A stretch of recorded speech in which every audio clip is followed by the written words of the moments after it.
Hello friends, आज हम बात करने वाले हैं आईआरएफसी के बारे में। दोस्तों, आईआरएफसी में लगातार बहुत ही ज़्यादा डाउन ट्रेंड स्टॉक में चल रहा है और स्टॉक लगातार गिरावट की ओर है। ये अपने ऑल टाइम हाई से लगभग 30% डाउन है। और इस स्टॉक को जिन्होंने ऊपर की ओर खरीदा था वे बहुत ही ज़्यादा पैनिक में हैं, क्योंकि उनको बहुत ज़्यादा लॉस हो रहा है। तो आज हम बात करेंगे कि ये स्टॉक के गिरने का क्या कारण है और इसको लॉन्ग टर्म के लिए ये स्टॉक कैसा है। तो स्टॉक गिरने का सबसे बड़ा कारण प्रॉफिट बुकिंग है, क्योंकि इस शेयर ने पिछले 1 डेढ़ साल में अपने निवेशकों के पैसों को 8-10 गुना कर दिया। क्योंकि ये स्टॉक के पिछले साल अप्रैल मई में 30 रुपये के लेवल पर ट्रेड करता था और इसने ऑल टाइम हाई 230 रुपये का बनाया। लगभग ये 8 गुना वहाँ से इसने रिटर्न दिया और 1 साल में ये बहुत ही तगड़ा रिटर्न है। क्योंकि इतना रिटर्न कोई भी एक नॉर्मल कंपनी जो देती है उसमें फिर एक बार ब्रेक लगना तो तय है। ये तो हो नहीं सकता कि कोई स्टॉक हमेशा ही ऊपर की ओर चलता रहे, तो कभी तो उसमें प्रॉफिट बुकिंग आनी लाजमी है। तो फिलहाल इसमें प्रॉफिट बुकिंग ही है।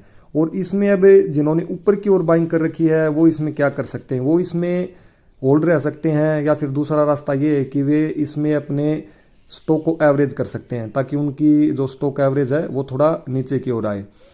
और बात कर लेते हैं कि कंपनी काम क्या करती है। कंपनी रेलवे कंपनियों को फाइनेंस देने का काम करती है, क्योंकि रेलवे में ये एक इकलौती कंपनी है जो फाइनेंस का काम करती है, यानी कि स्टॉक के अपने बिजनेस में मोनोपोली भी है। तो लॉन्ग टर्म के लिहाज से कंपनी कैसी है ये इस पर बात करेंगे, लेकिन एक बार कंपनी के जो है प्रॉफिट और रेवेन्यू को भी देख लेते हैं कि इसके फाइनेंशियल कैसे रहे हैं। ये देखिए, कंपनी की सेल्स 2016 में 507 करोड़ रुपए थी और अब ये बढ़ के 26,742 करोड़ रुपए पहुंच चुकी है। बहुत ही तकड़ा जंप इनके सेल्स में आया है पिछले 7-8 साल में।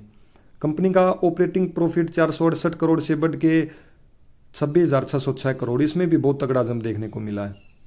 प्रॉफिट बिफोर टैक्स से इनका जो मेन प्रॉफिट बचता है सभी टैक्स और इनको निकाल देने के बाद 950 करोड़ रुपए से बढ़ के 6443 करोड़ रुपए, यानी कि स्टॉक के रेवेन्यू और सेल्स प्रॉफिट में जितना तकड़ा जंप आया है कंपनी ने उस हिसाब से अपने निवेशकों को रिटर्न भी निकाल के दिए हैं। और इनका नेट प्रॉफिट देखिए 849 करोड़ से बढ़ के 6443 करोड़ रुपए हो चुका है, इनका नेट प्रॉफिट है। और कंपनी का ईपीएस भी है, ये लगातार 3-4 सालों में बढ़ता ही दिखाई दे रहा है, यानी कि 2 रुपये 40 पैसे से बढ़ के लगभग 5 रुपये पर इनका ईपीएस पहुंच चुका है। तो कंपनी के एक बार शेयर होल्डिंग पैटर्न को भी देखते हैं। ये देखिए, मार्च 2022 में प्रमोटर्स के पास लगभग 86.5% होल्डिंग है, यानी कि लगभग इस कंपनी की होल्डिंग है वो प्रमोटर के पास ही है। और फिलहाल भी ये इतनी ही है, इन्होंने न होल्डिंग बढ़ाई और न घटाई। एफआईआई के पास देखिए आप 1% से बढ़ के थोड़ी सी, इसमें लगभग इन्होंने 1.5% से बढ़ा के 1.11% की, इनमें थोड़ा मामूली सही बढ़ोतरी देखने को मिली, जो कि बहुत अच्छी बात है।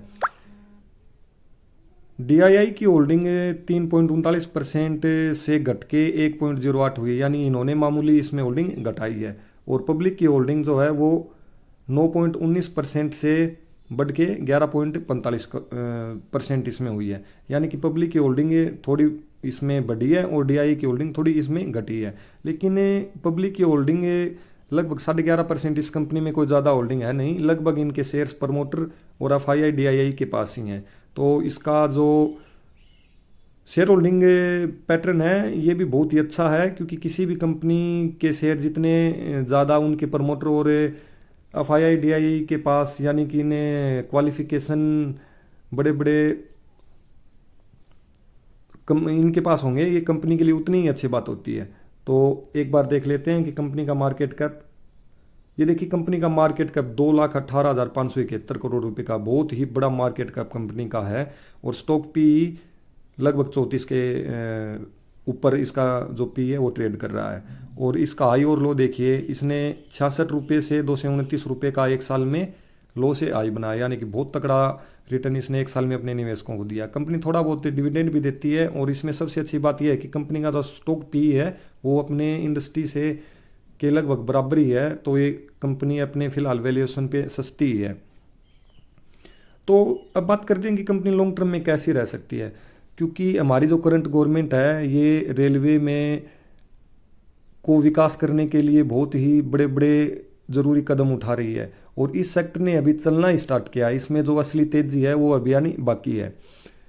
और जैसे जैसे हमारी गवर्नमेंट रेलवे को प्रोजेक्ट देगी तो रेलवे को बहुत तगड़े तगड़े काम मिलेंगे, तो उन काम को पूरा करने के लिए कंपनियों को फाइनेंस की ज़रूरत पड़ेगी। रेलवे कंपनियों को तो वो फाइनेंस का काम IRFC ही करता है। तो IRFC में अपने बिजनेसमैन की मोनोपोली भी है, तो लॉन्ग टर्म में इस स्टॉक में बहुत ही अच्छे रिटर्न आपको देखने को मिल सकते हैं, क्योंकि कंपनी ने पिछले 3 4 5 6 सालों से अपने सेल्स और रेवेन्यू को बढ़ाया है। तो आगे भी ये ऐसे ही बढ़ने की उम्मीद है। तो कंपनी लॉन्ग टर्म में बहुत ही तकड़ा रिटर्न आपको निकाल के देगी, इसमें बिल्कुल भी घबराने की जरूरत नहीं है। फिलहाल आप अगर ऊपर की ओर आपने बाइंग किया तो आप इसमें एवरेज कर सकते हो, और फिलहाल फ्रेश एंट्री भी इसमें आप ले सकते हो, क्योंकि ऑल टाइम हाई से 30% डाउन ही है, और अच्छे स्टॉक 25-30% डाउन होने पर उनको खरीदना ही चाहिए। तो इसमें आप लॉन्ग टर्म के लिए इन्वेस्ट रह सकते हो। बहुत अच्छी कंपनी है, आपको अच्छे रिटर्न निकाल के देगी, घबराने की बिल्कुल भी ज़रूरत इसमें है नहीं। और कंपनी का जो इसमें डाउन आने का एक मेन कारण यही है कि कंपनी में प्रॉफिट बुकिंग है, और कंपनी के फाइनेंशियल और जो इसके शेयर होल्डिंग पैटर्न है ये तो बहुत अच्छे हैं, पहले भी अच्छे थे और आगे भी और ज़्यादा अच्छे होंगे। तो इनमें आप को कोई भी किसी भी तरीके के घबराने की जरूरत है नहीं। इसमें आप लॉन्ग टर्म के लिए इन्वेस्टर बने रहें, आगे आपको ये कंपनी बहुत अच्छे रिटर्न निकाल के देगी। धन्यवाद।